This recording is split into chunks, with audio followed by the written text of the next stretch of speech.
Hello friends, ఈరోజు వీడియోలో మనం నోట్లో వేసుకుంటే కరిగిపోయే సాఫ్ట్ అండ్ జ్యూసీ రవ్వ లడ్డుని ఎలా తయారు చేయాలో నేర్చుకుందాం. ఈ రవ్వ లడ్డు చూసారా ఎంత సాఫ్ట్గా ఉందో. ఈ రవ్వ లడ్డుని పంచదారతోనే కాకుండా బెల్లంతో కూడా తయారు చేసి చూపిస్తాను. అది కూడా పాకం లేకుండా చాలా తొందరగా తయారు చేసుకునే స్వీట్ ఐటెం. మరి దీనికోసం ఒక పెద్ద పచ్చి కొబ్బరికాయ తీసుకొని ఇలా తురుముకోవాలి. దీన్ని మిక్సీలో గ్రైండ్ చేయకూడదు. మిక్సీలో కంటే ఇలా తురిమితేనే మనకి చక్కటి జ్యూసీగా ఉన్న కొబ్బరి తురుము వస్తుంది. ఇలా తురుముకున్న కొబ్బరి తురుము అరకప్పు, ఒక కప్పు బొంబాయి రవ్వ అంటారు కదా, ఉప్మా రవ్వ అంటాం, సూజీ అంటాం అది.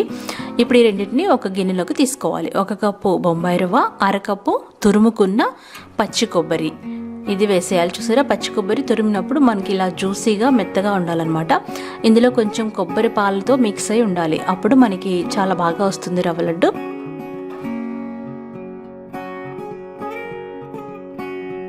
రవ్వ కొబ్బరి తురుము వేసేసి ఇలా బాగా మిక్స్ చేసి ఒక 20 నిమిషాల పాటు పక్కన పెట్టుకోవాలి.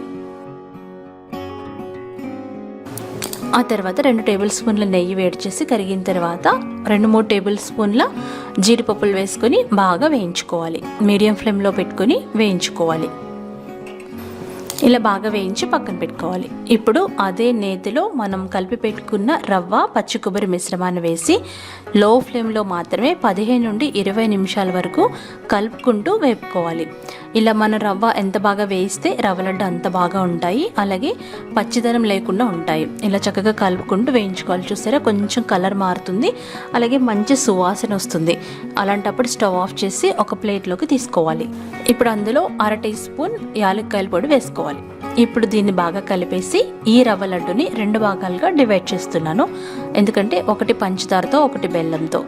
అరకప్పు పంచదార పొడి వేసి ఇలా బాగా కలిపేసేయాలి. అందులో వేయించుకున్న జీడిపప్పులు వేసుకుని అందులో కాచి చల్లార్చిన పాలని కొంచెం కొంచెంగా పోసుకుంటూ లడ్డూలు చుట్టుకోవాలి.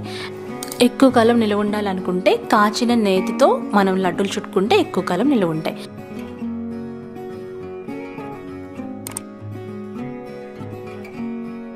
అలాగే ఇంకొక భాగంలో బెల్లం తురుముకొని వేసుకోవాలి. మీకు ఎంత బెల్లం కావాలో అంత వేసుకోవచ్చు. అరకప్పు అయితే సరిపోతుంది. బెల్లం తురిమి ఒకసారి ఇలా బాగా కలిపేసేయాలి. అందులో వేయించుకున్న జీడిపప్పులు వేసి కొంచెం కొంచెంగా పాలు పోసుకుంటూ లడ్డూలు చుట్టుకోవాలి. మీకు ఎక్కువ కాలం నిల్వ ఉండాలి అనుకుంటే అచ్చంగా నేతితో మాత్రమే లడ్డూలు చుట్టుకోండి. రవ్వ లడ్డులు పాలతో చుట్టుకుంటే ఒక 2 రోజులు మాత్రమే బాగుంటాయండి, తర్వాత పాడైపోతాయి. సో ఎక్కువ కాలం నిల్వ ఉండాలనుకుంటే అచ్చంగా నేతితో మాత్రమే లడ్డూలు చుట్టుకోండి. అంతే, మనం ఈజీగా పాకం పట్టకుండా చాలా తొందరగా చాలా సాఫ్ట్గా ఉండే రవ్వ లడ్డులు మనం ఇంట్లో రెడీ చేసుకున్నాం. అది కూడా బెల్లంతో పంచదారతో. మీకు ఎలా కావాలంటే అలా రెడీ చేసుకోండి. ఈ రవ్వ లడ్డూలు ఎక్కువ కాలం నిల్వ ఉండాలంటే నేతితో మాత్రమే కలుపుకోండి. పాలతో లడ్డూలు చుట్టుకుంటే 2 రోజులు మాత్రమే నిల్వ ఉంటాయి. ఎంత రుచికరమైన ఈ రవ్వ లడ్డు మీరు ట్రై చేసి ఫీడ్బ్యాక్ పంపించండి.